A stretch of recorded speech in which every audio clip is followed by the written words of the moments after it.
Tagumpay,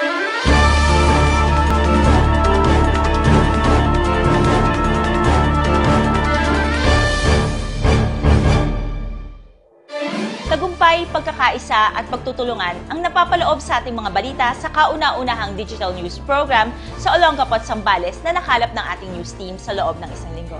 Ako po si Abigail Gracia Legaspi at narito ang ating mga headlines. Online application na ay ligtas mula sa Gordon College, pasok sa international competition.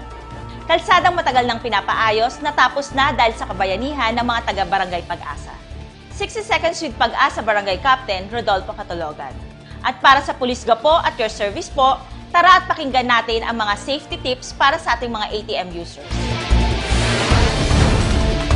Online application na ay ligtas mula sa Gordon College, pasok sa international competition.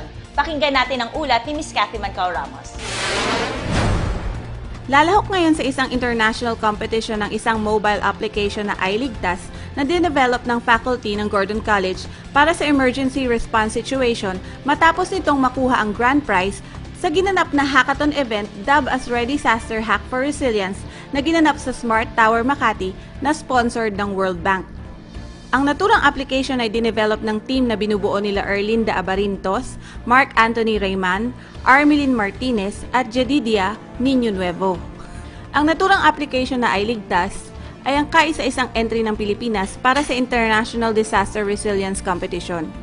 Sa darating na katapusan ng Hunyo ay ma-feature ang iLigtas app sa Code of Resilience Conference na gaganapin sa London. Ano nga ba ang iLigtas?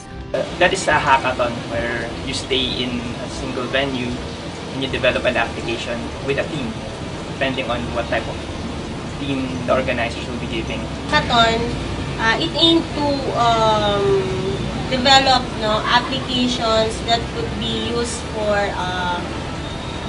the Philippines being resilient to disasters and calamities.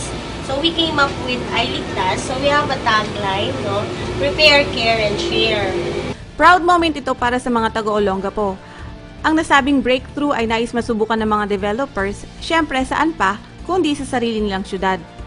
Nasa proseso na sila ng pakikipag-ugnayan sa opisina ng ating punong lungsod, Mayor Roland Paulino, at ng Disaster Risk Reduction Management Office. Para sa Batangapo News TV, ito si Cathy Mancao Ramos.